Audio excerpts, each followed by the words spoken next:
Class 11th ISC की एक important story, the Chinese statue by Jeffrey Archer.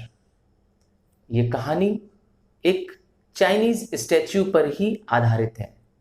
इस कहानी में एक बड़ा ही निर्णायक मोड़ आएगा जब यह स्टैच्यू बेचने को जाएगी। तो चलिए कहानी को अंत तक सुनते हैं, जानते हैं क्या इंटरेस्टिंग मोड़ आएगा कहानी के अंत में। तो कहानी की शुरुआत होती है जब नरेटर पहुंचता है सूथबाय ऑक्शन हाउस।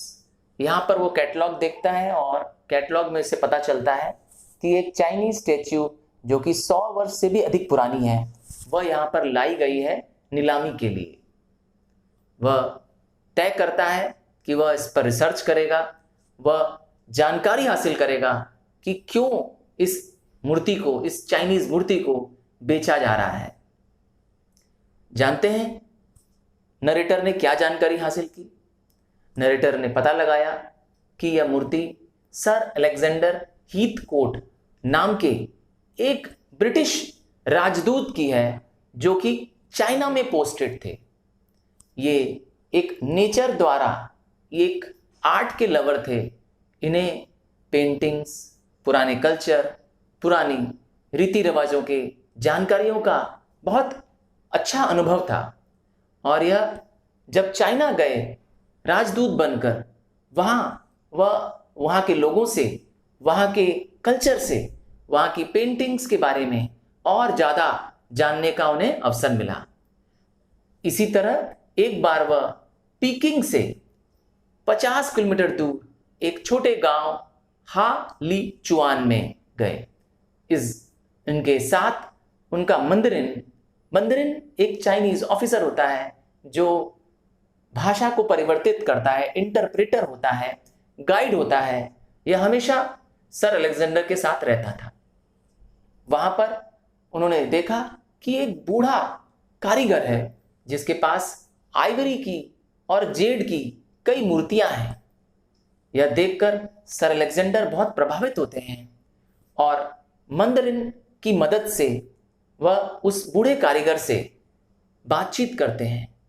बातचीत करते हुए वह उस बूढ़े कारीगर को यकीन दिलाते हैं कि वह मिंग डायनेस्टी के बारे में, Chinese culture, Chinese statues, paintings के बारे में काफी कुछ जानते हैं। इनसे प्रभावित होकर बूढ़े कारीगर ने अपने घर में रखी एक पुश्तैनी चाइनीज स्टैच्यू लाकर दिखाई। उस बूढ़े कारीगर ने सर अलेक्जेंडर को बताया कि यह स्टैच्यू 7 पीढ़ियों से उसके परिवार के पास रखी है। सर अलेक्जेंडर ने उस मूर्ति को अपने हाथ में उठाकर देखा। वह उससे बहुत प्रभावित हुआ क्योंकि वह एक आइवरी की मूर्ति थी, अर्थात हाथी दांत की बनी एक मूर्ति थी जो कि मिंग डायनेस्टी के एम्परर राजा कुंग की थी। यह मूर्ति एक बहुत ही खूबसूरत कारीगरी का नमूना थी और सर अलेक्जेंडर ने अंदाज लगाया कि हो न हो इसको बनाने वाला कारीगर पेन क्यू होगा, जो 15वीं शताब्दी में मिंग डायनेस्टी में एक महान कारीगर था। सर अलेक्जेंडर मनी मन चाहते थे कि यह चाइनीज स्टैच्यू उन्हें भेंट कर दिया जाए, बट उस चाइनीज मूर्ति में एक कमी थी और कमी थी उसका बेस नहीं था।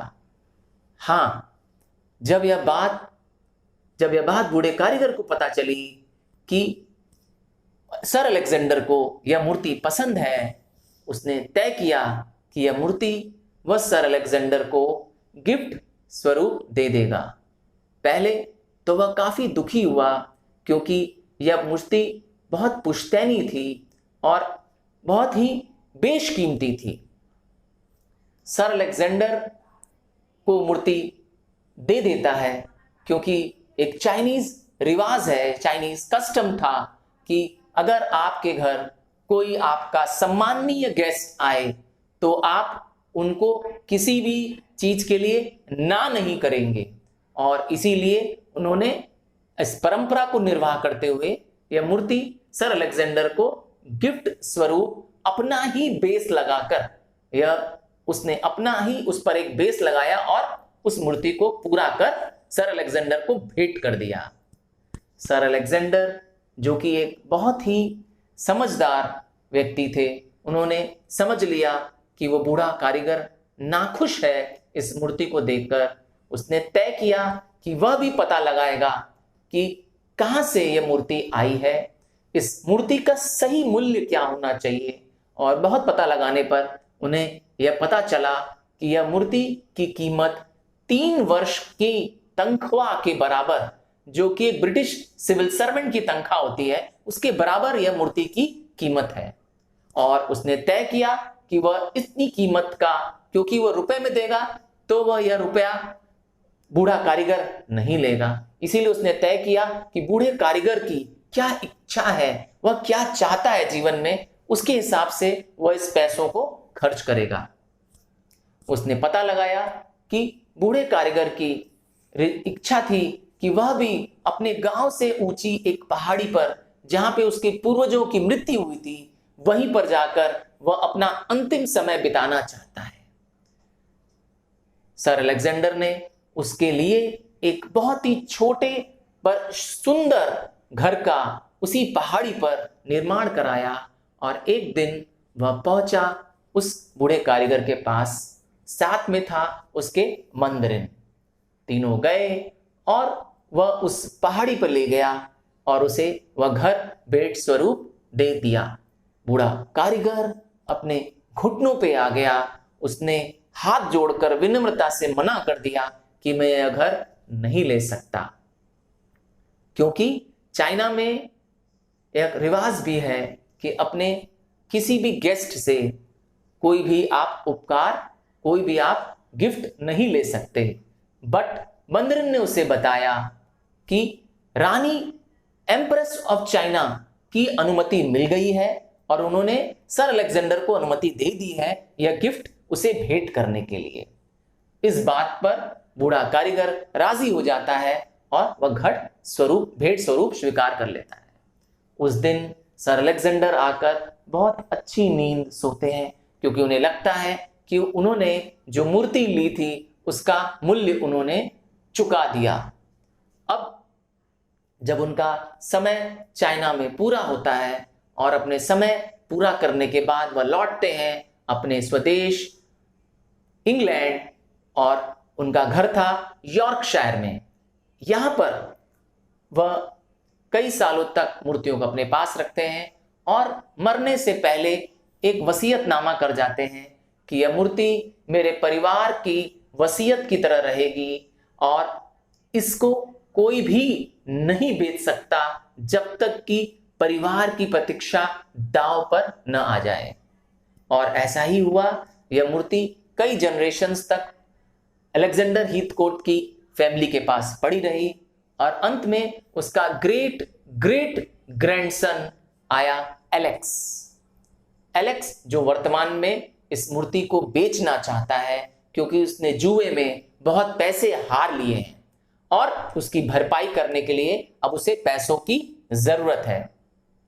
सर अलेक्जेंडर की यह बेशकीमती मूर्ति आज साउथ बाय ऑक्शन हाउस में नीलामी को पहुंच गई है। जानते हैं क्या पता चलता है?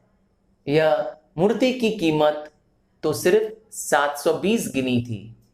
क्यों इतनी बेशकीमती मूर्ति और सिर्फ 720 गिनी में? हाँ, नरेटर ने इसे 720 गिनी में खरीद लिया क्योंकि यह मूर्ति नकली थी, ओरिजिनल स्टैच्यू नहीं थी। पर जानते हैं मूर्ति का जो बेस था, निचला हिस्सा था, वह बिका 22,000 गिनीज में, क्योंकि वह असली था। वह बूढ़े कारीगर का हाथ से बना था और उसे एक अंग्रेज व्यक्ति ने 22,000 गिनी देकर खरीद लिया था। आशा करता हूं कि कहानी आपको बहुत अच्छी लगी होगी, समझ में आई होगी। इसी तरह के क्लास 11th के 5 main subjects English, Hindi, accountancy, economics and commerce मैं कवर कर रहा हूं। मेरे चैनल सर तरुण रूपानी में। So don't forget to subscribe the channel. The English version of this story is already uploaded. You can see in the i above और it is given in the description. यह story कैसे लगी, आपको समझाना कैसा लगा, comment करके जरूर बताएं। और हाँ, चैनल सब्सक्राइब ना किया हो तो यस, चैनल जरूर सब्सक्राइब करेगा। Thank you. See you in another story, another lessons. Bye.